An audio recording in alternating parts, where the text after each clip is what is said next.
Olá, boa noite. Antes de desabamento de marquise, engenheiro identificou fissura em prédio.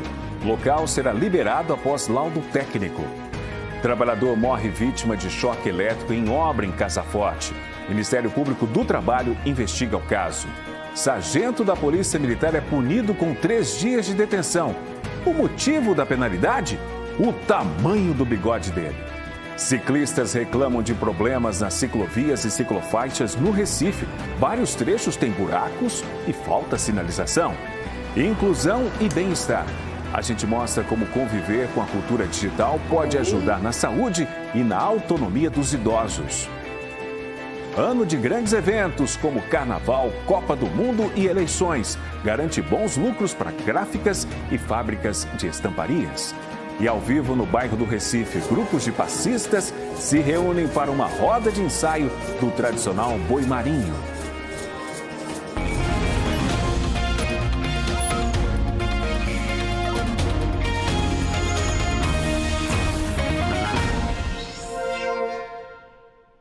Moradores do prédio onde parte de uma marquise desabou na zona norte do Recife aguardam um laudo para poder retornar aos apartamentos. A repórter Bianca Carvalho acompanhou a movimentação hoje no condomínio. O movimento aqui hoje foi só de curiosos, de vizinhos. O prédio tem mais de 30 anos, todo mundo aqui se conhece. As pessoas vieram para saber se estava todo mundo bem. A gente lembra que ninguém ficou ferido. Teve um estalo, os porteiros ouviram, saíram, e viram também uma poeirinha assim caindo. Havia 38 pessoas nos apartamentos, os bombeiros foram chamados e retiraram essas pessoas.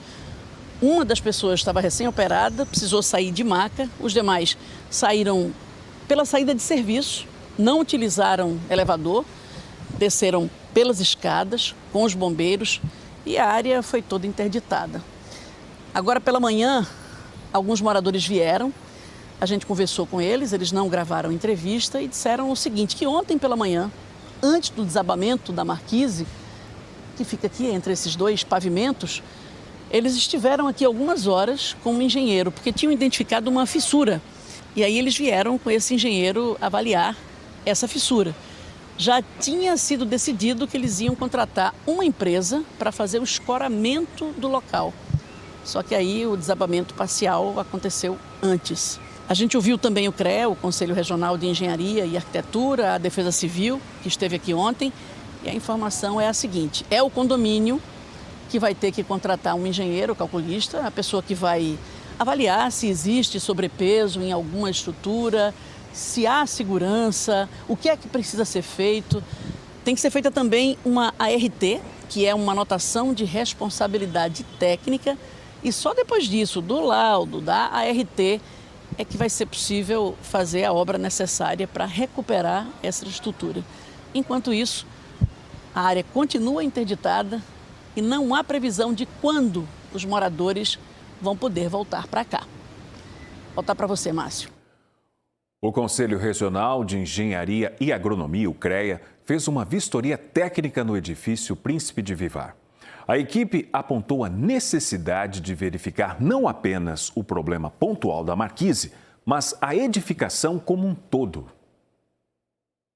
A princípio não se dá para ter certeza do que aconteceu, a causa desse acidente ali naquele momento. A gente só identificou os vestígios, mas que precisa realmente de uma apuração mais detalhada. A gente vai preparar um documento hoje, vai dar entrada lá com o pessoal do próprio condomínio, solicitando esse laudo, porque a gente também quer verificar quem são esses responsáveis, o que é que diz esse laudo, basicamente entender esse contexto e acompanhar os próximos passos. Quem vai ser a empresa que vai realizar os serviços posteriores de reconstrução, se haverá reconstrução, quais são as indicações que o parecer vai apontar e garantir que esses serviços sejam realizados por engenheiros com notação de responsabilidade técnica, tudo dentro da conformidade da nossa legislação.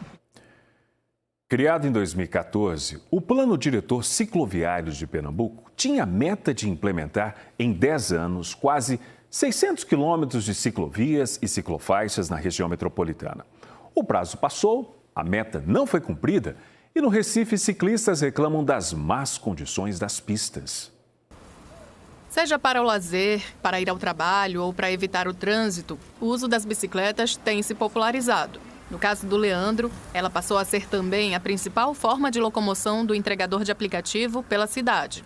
Todos os bairros aqui onde tem ciclofaixa, a maioria, da Madalena, todo canto anda. O desafio é que é muito carro aqui na ciclofaixa da gente aqui. Tem hora carro, moto, quer andar na ciclofaixa de nós. Quem anda de bicicleta costuma buscar ruas que tenham ciclofaixas ou ciclovias.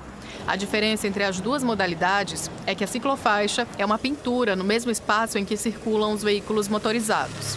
Já a ciclovia conta com uma barreira física e é destinada apenas aos ciclistas. Atualmente, o Recife conta com cerca de 200 quilômetros de rotas para ciclistas. Desse total, 178 quilômetros foram implantados a partir do Plano Diretor Cicloviário, criado pelo governo estadual em 2014.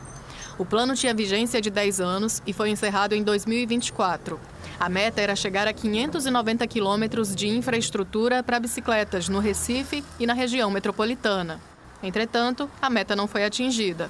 A realidade de alguns municípios, de repente, já não é mais aquela que foi realizada no estudo. Passar por um processo de revisão, escutando os vários municípios, os órgãos que compõem esses municípios, a sociedade, né? E disso fazer uma política pública permanente. Apesar da malha cicloviária ter se expandido nesse período, ciclistas reclamam da falta de manutenção e de sinalização nos espaços destinados à circulação de bicicletas. Realmente, a gente olha por aí fora, você tem pessoa que não respeita, né? Certo? Maior cuidado. Nossa equipe circulou por diversos pontos da cidade e flagrou carros e motos trafegando pelas ciclovias. A conduta é considerada infração gravíssima pelo Código de Trânsito Brasileiro e pode resultar em multa de até R$ 880, além de 7 pontos na CNH. Além disso, também constatamos desgaste na infraestrutura. Na Rua do Riachuelo, no bairro da Boa Vista, e na Beira Rio, no bairro da Torre, buracos e sinalização apagada colocam em risco a segurança dos ciclistas. Já no cruzamento da Avenida Boa Viagem com a Rua Bruno Veloso, a pintura da ciclovia também está desgastada. Os carros precisam também respeitar muito, porque assim ficam reclamando, não, porque estão colocando ciclofaixa e a gente não tem onde parar. Mas é isso, eu acho que a prioridade é o pedestre, a prioridade são as pessoas e é importante que haja mais manutenção, sim, sempre. A Prefeitura do Recife disse que a cidade foi a que mais avançou na região metropolitana com o plano cicloviário e que as ciclofaixas com problemas apresentados na reportagem vão passar por uma manutenção. Nós procuramos o governo do estado, mas não tivemos resposta. Já está em vigor a redução do preço da gasolina anunciada pela Petrobras. A partir de hoje, a queda é de 5,2% no valor repassado às distribuidoras. Por isso, a gente mostra agora o impacto nas bombas e explica, com a ajuda de um físico, por que abastecer agora à noite pode ser mais vantajoso. Diogo Franco, boa noite para você. Oi, Márcio. Boa noite para você, boa noite a todos. Márcio, esse percentual que você falou agora equivale a 14 centavos a média do litro da gasolina para as distribuidoras. Isso não chegou na bomba de combustível ainda não. Aí a gente vai conversar agora com o professor de Física, que é Gustavo Bruno. Bem-vindo ao NE2. Professor, muita gente deixa para abastecer esse horário, por ser noite. Dizem que é mais vantajoso. Isso é mito ou tem explicação científica? Bem-vindo. Bem, boa noite, Diogo. Boa noite, pessoal do NE2. Não é mito, não. Na física, Diogo, a gente tem um efeito chamado de dilatação térmica, que é justamente o momento em que os materiais eles aquecem, tendem a sofrer um aumento no seu volume, e quando eles esfriam, tendem a sofrer uma contração no seu volume. Só que aí a gente precisa fazer rapidamente um comparativo entre o que a gente paga e o que a gente está levando. Nessa ocasião, a gente paga por litro. Vamos fazer uma relação bem rápida para o pessoal de casa ele entender. Imagina comigo que a gente tem aí 10 litros de gasolina. Fazendo ali uma conversão rápida, a gente tem mais ou menos 7 quilos. Mais ou menos ali por volta de 7 quilos de gasolina. Quando a gente abastece em dias mais quentes, a gente vai ter uma dilatação maior, a gente vai pagar mais e levando a mesma quantidade. É diferente em dias que está um pouco mais frio, em momentos do dia que está mais frio, porque a gente vai pagar menos porque o volume está menor e vai acabar levando a mesma quantidade. Aí chega agora à noite, o asfalto ainda está quente. Exatamente. E aí é onde o pessoal pensa, e aí, será que eu abasteço durante a noite? Qual momento do dia a gente abastece para ter um melhor consumo, até para a gente ter essa média? Geralmente é acostumado o pessoal falar que a gente abasteça ali entre por volta das 5 às 6 da manhã no início, porque aí dá tempo desse todo o calor que passou na gasolina evaporar, sair dele, ele está um pouco mais frio e aí automaticamente sofrer essa ideia da contração. Perfeito. Ainda não teve mudança nas bombas de combustível. A gente está agora num posto de combustíveis aqui na Madalena. Qual a vantagem nesse momento? Abastecer com gasolina ou etanol? Perfeito, perfeito. Muitas vezes o consumidor, quando chega, eles perguntam, será que é mais vantajoso abastecer álcool ou colocar gasolina? Existe um pequeno cálculo que a gente faz, que é a divisão entre o valor do álcool com o valor da gasolina. Com essa divisão, se der um resultado até 0,7, é mais vantajoso colocar álcool. Se esse valor passar de 0,7, é mais vantajoso a gente colocar gasolina. Aqui mesmo tem 6,77 a gasolina, o álcool está 4,97 e a gente fez um cálculo aqui, deu 0,73. Então a vantagem é? Então nesse posto aqui, por 0,73, é mais vantajoso colocar gasolina. Perfeito, então. Professor, muito obrigado pela explicação, viu? Márcio Bonfim, volto contigo no estúdio. Obrigado, Diogo, pelas explicações com a ajuda do professor. E olha só, um sargento da Polícia Militar recebeu uma punição de 3 dias de detenção por causa do tamanho do bigode dele. Essa notícia está no G1, você confere todos os detalhes apontando a câmera do seu celular para o QR Code que está aqui na tela. De acordo com a corporação, o estilo utilizado pelo PM não estaria seguindo os padrões de apresentação pessoal exigidos. O policial recorreu da decisão e o processo está em andamento. Samuel de Araújo Lima tem 35 anos de atuação na PM e hoje atua na Companhia Independente de Apoio ao Turista Ciatur, em Olinda. A defesa disse ao G1 que o sargento usa o mesmo bigode há anos e nunca tinha sido questionado pela corporação. A PM afirmou que a punição seguiu as normas. O sargento Samuel, mesmo recorrendo, precisou cortar o bigode. Tem outra notícia que está aqui no G1. Uma notícia que está aqui no G1 também, um trabalhador de 36 anos morreu eletrocutado em uma obra no bairro de Casa Forte, na zona norte do Recife. Você também acessa a reportagem completa pelo QR Code na tela. De acordo com o Ministério Público do Trabalho, o funcionário realizava um serviço de solda quando sofreu um choque elétrico. O Ministério Público do Trabalho abriu um procedimento administrativo para apurar possíveis irregularidades trabalhistas na construção do estabelecimento comercial na Avenida 17 de Agosto. A Polícia Civil também instaurou um inquérito para investigar as circunstâncias da morte. Depois do intervalo, no Dia Internacional em Memória às Vítimas do Holocausto, judeus defendem fim da discriminação racial, religiosa e cultural. O ENE2 volta em instantes.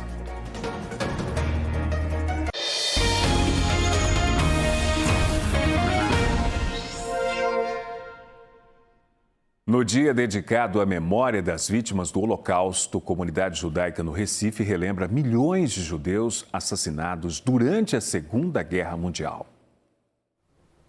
As fotos em exposição na sinagoga que fica na Rua do Bom Jesus, no bairro do Recife, são lembranças de um período de perseguição e violência. Historiadores dizem que 6 milhões de judeus foram mortos pelo nazismo alemão durante a Segunda Guerra Mundial na Europa. O médico Boris Berenstein é testemunha viva de uma família que sobreviveu à matança. Os pais dele eram jovens judeus e viviam na região chamada Bessarábia, onde hoje é o território da Moldávia e parte da Ucrânia. O pai Leon lutou pelo exército romeno contra os nazistas.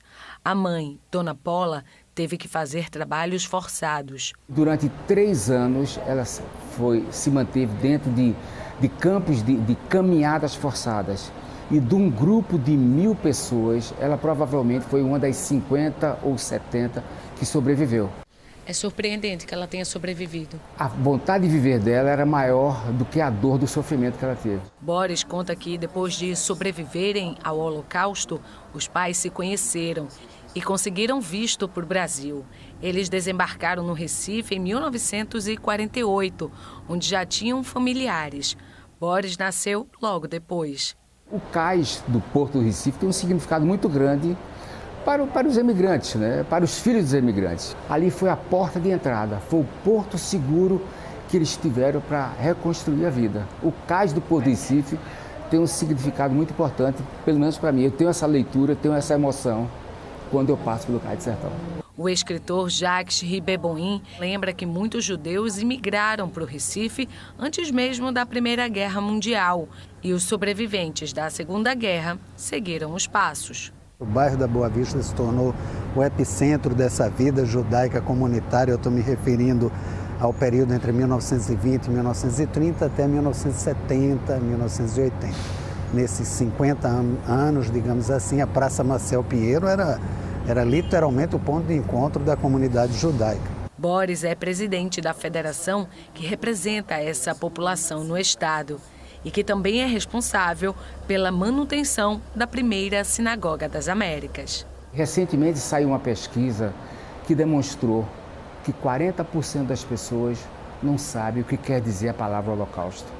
Então, nós temos que divulgar, colocar nas escolas públicas e privadas, colocar na educação esse capítulo tenebroso da história do mundo. Ribet-Bohin também defende que a lembrança é uma arma para combater o antissemitismo, a discriminação racial, religiosa e cultural contra os judeus.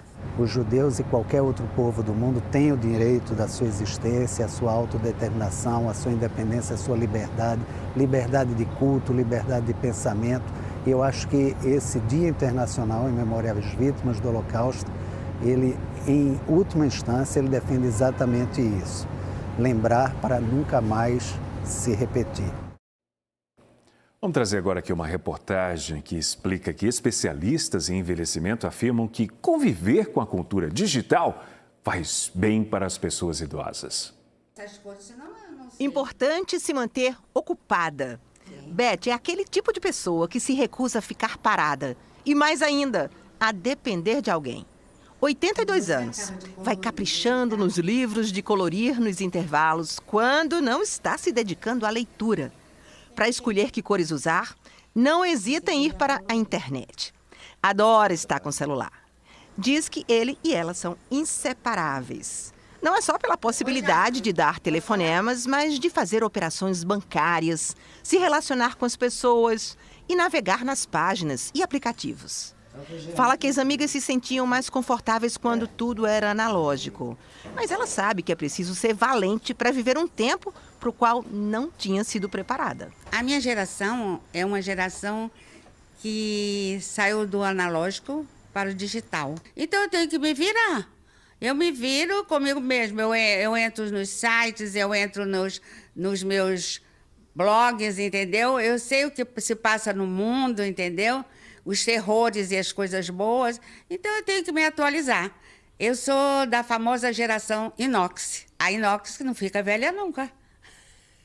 Os médicos que tratam as doenças que chegam com a idade dizem que é muito interessante que os idosos aceitem ser desafiados pela tecnologia. Smartphones, a internet podem servir como proteção para as áreas do cérebro responsáveis pela memória, pela capacidade de entender as coisas.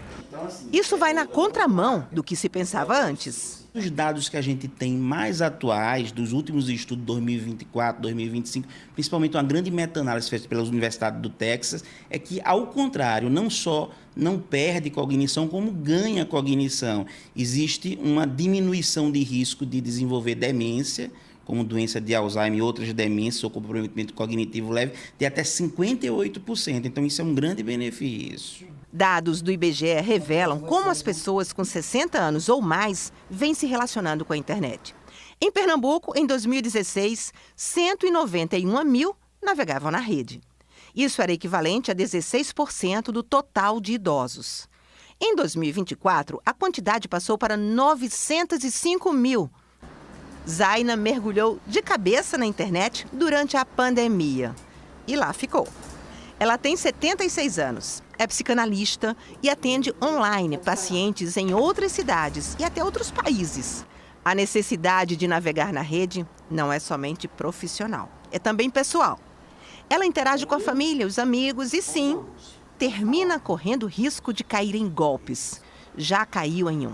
Já caí em golpe, que foi num valor significativo e que eu vi a importância de que, ao aprendizado dessa utilização dessas máquinas, também a gente tem que aprender a como se livrar dos golpes. Para o idoso, né, ele se sente assim, eu não tenho condição de acompanhar a contemporaneidade, né, o movimento atual. A insegurança não é o único problema. Os especialistas lembram que a pessoa que passa muito tempo sentada, ocupada com o celular, pode ter aumento de risco de perda de massa e força muscular.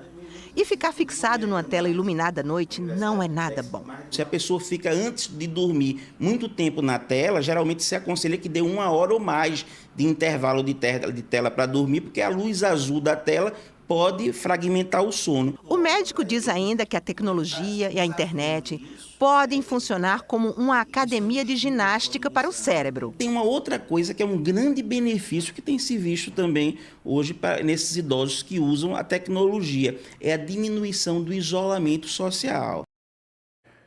Em instantes, o agente secreto recebe 2 indicações ao Oscar britânico. E você vai conhecer os integrantes de um centro de apoio psicossocial que estão ajudando a confeccionar o galo gigante. O ENE2 volta já. Over para um deles no BBB.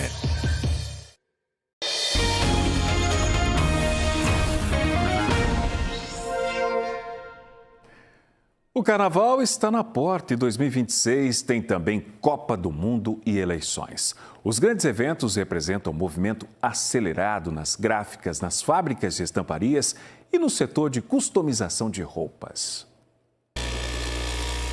O som das máquinas anuncia um ano promissor para quem trabalha com estamparia, gráficas e customização de roupas. Em Pernambuco, a expectativa é de agenda cheia, impulsionada por 3 grandes eventos: o Carnaval, a Copa do Mundo e o Ano Eleitoral. No período de folia, a procura por abadás, camisetas personalizadas e adereços dispara. Gislaine veio buscar as camisetas do bloco, que vai desfilar no mês que vem. Nós saímos com uma prévia, que é o bloco do Sindicato de Servidores Públicos Federais de Pernambuco. Quantas camisetas vocês compraram, hein? 600 camisetas. Nosso bloco ele é bem comemorado. Com a alta nas vendas, os pedidos para o carnaval devem encerrar em breve. Paulo, que é um dos sócios proprietários da fábrica, comemora o movimento. A gente já tem um tempo de mercado, aí o pessoal procura a gente fortemente, graças a Deus. É carnaval e ano eleitoral junto. Dá conta? Damos sim, graças a Deus a gente fez investimento em novos equipamentos, justamente pensando já nesse ano eleitoral que vai vir, Copa do Mundo também. A fábrica fica no bairro do Vasco da Gama, na zona norte do Recife. A realidade aqui é de muito trabalho. Quando a gente lota a produção nossa da parte de confecção da costura, a gente termina contratando as facções. Que facções essas são aquelas células de costura que vêm nos ajudar a conseguir fazer com que a gente cumpra nossas metas. A empresa trabalha com sublimação total, que é um tipo de impressão. Todas as etapas da produção, até o acabamento, acontecem aqui. Antes de ser estampada, a arte gráfica é impressa nesta sala. Emily é a responsável por acompanhar este processo. Muito corrida, muitas peças, é bem mais do que o resto do ano, né? São mais de 500 camisetas finalizadas por dia na confecção. O Sebrae acompanha de perto esse aquecimento. Novas oportunidades de aumentar o faturamento, de entrar em novos mercados, vender novos produtos. Então impacta realmente de uma forma bem completa nos negócios. No ano passado, o Carnaval do Recife movimentou cerca de 2 milhões e 700 milhões de reais, com 3 milhões e meio de foliões e a geração de 58 mil empregos temporários. Um ciclo econômico que impacta diretamente gráficas, estamparias e negócios criativos. O negócio, muitas vezes, ele precisa se reinventar, se reorganizar, se estruturar para atender melhor essa demanda que surge na sazonalidade.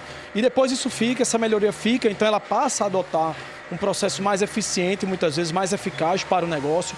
E é nesse embalo que surgem histórias de crescimento. Esta loja, que fica na Ferreira Costa da Tamarineira, apostou na customização como diferencial e hoje transforma peças simples em produções cheias de estilo e brilho.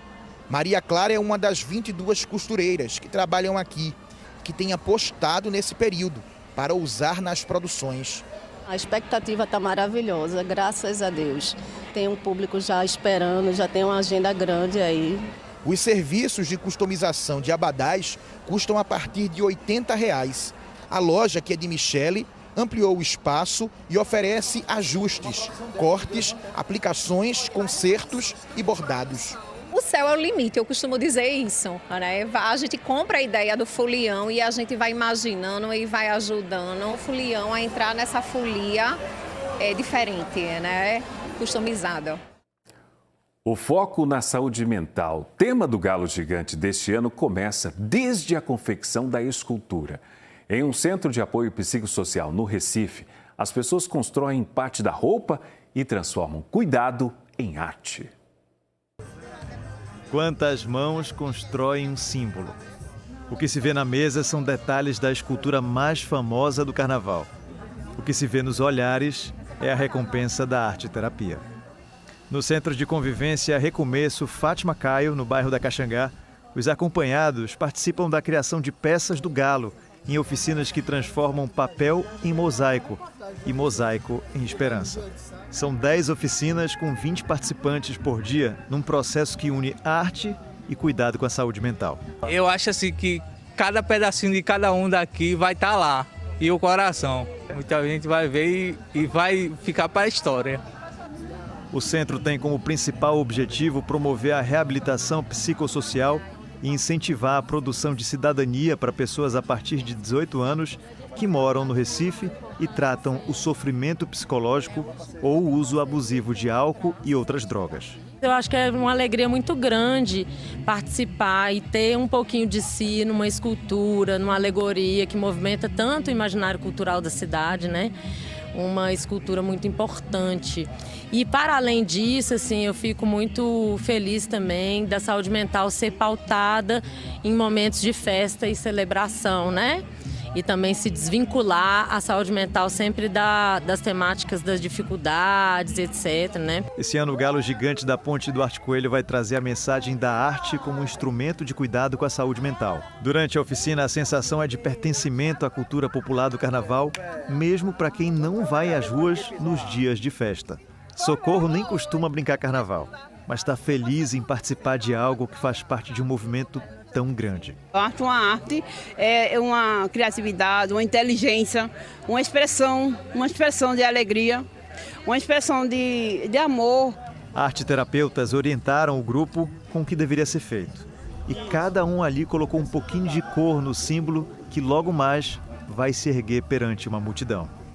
Um trabalho que ajuda na melhora de quem está precisando. As oficinas estão sendo ministradas pela Traço Estudos em Arte Terapia, instituição que promove bem-estar e autoconhecimento. A importância, eu entendo que ela é tão gigante quanto o galo.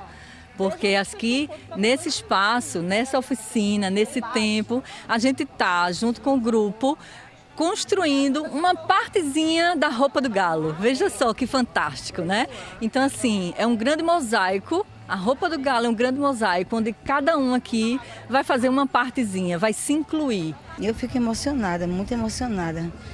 Vendo todos os meus amigos aqui participando, é muito bacana, porque tem gente que não vai, porque tem medo, né, de zoada no ouvido, que a gente tem vários problemas psicológicos. Então a gente fazendo aqui e estando lá, para mim a gente está lá também. Um pedacinho da gente vai estar lá. E integrantes de 29 grupos de Pernambuco, Alagoas e Paraíba participam esta noite de uma roda de passistas de frevo. O encontro acontece na Rua da Moeda, no bairro do Recife, e a repórter Luna Markman mostra ao vivo. Oi, Luna, boa noite para você. Oi, Márcio, boa noite para você e a todos. Desde dezembro, o Boi Marinho, que é essa brincadeira criada por Helder Vasconcelos, já faz os ensaios aqui na Rua da Moeda, já é tradição. Aí em janeiro começou a receber os convidados. Então dessa vez é a roda de passistas, que vai adicionar frevo a essa brincadeira que mistura Bumba Meu Boi, que mistura também Cavalo Marinho. A orquestra que está tocando se chama Passista Ferreirinha. Em homenagem a esse senhor aqui, ó, de chapéu vermelho, que é um dos passistas mais antigos aqui do estado. Então é isso, vocês viram agora que já começou o frevo. Então, tem grupo de Olinda, tem grupo de Serra Talhada, tem grupo também de Bezerros. Deixa eu falar com o Helder aqui rapidinho. 4 anos já nessa brincadeira de juntar passistas, dessa vez a expectativa são 200. Bom demais poder misturar juntos. A gente faz essa roda com convidados já tem mais de 15 anos, mas a roda de passistas, ela completa 4 anos esse ano. Começou com pouco mais de 50, esse ano já são mais de 200. Isso mostra a força de uma dança, a força do que é as pessoas juntas, sabe? A gente está aqui para revelar isso, para fazer isso chegar às pessoas. Pessoal aí não paga nada, viu? Para participar, vai até umas 11 horas da noite, dá para chegar. Só para finalizar aqui, Clara, quer dizer que na terra do Chachado, Serra Talhada, o pessoal também gosta de frevo? Com certeza, lá a gente não brinca de fazer cultura, a gente faz mesmo. Então eu quero ver você dançando um pouquinho aí. Márcia, é nesse clima gostoso de muito frevo e cavalo marinho que eu devolvo para você. O encontro de gerações, animação aí na Rua da Moeda, no bairro do Recife. E o Agente Secreto foi indicado hoje em 2 categorias ao BAFTA, conhecido como Oscar Britânico. E o repórter Juliano Roque bateu um papo com o diretor Kleber Mendonça Filho, que está no nosso Instagram, o @n2.globo. Vamos ver então uma parte dessa entrevista. Eu estou com Kleber Mendonça Filho para a gente falar mais um pouco de premiação, de Caminho Brilhante, de cinema e de indicações, porque o Agente Secreto, hoje, terça-feira, recebeu mais 2 indicações importantíssimas. É o BAFTA. Qual é a importância dessa premiação, Kleber? Bom, o BAFTA é um prêmio britânico que tem muito prestígio e, para mim, eu acho que são 2 peças novas, muito importantes na carreira do Agente Secreto em direção ao Oscar. Agora, parece que todo dia tem indicação, né? Tem premiação. Você já esperava isso ou foi uma surpresa mesmo, daquela que mexeu? De uma certa forma, existia uma expectativa em relação ao filme internacional, que eles chamam de filme em língua não inglesa, mas eu não esperava o BAFTA de melhor roteiro original, que por ser um filme brasileiro, um roteiro escrito em português, não é tão comum os britânicos destacarem um roteiro. Para você ver o vídeo completo, vai lá no @n2.globo. Nós ficamos por aqui. Para você, uma boa noite e até amanhã.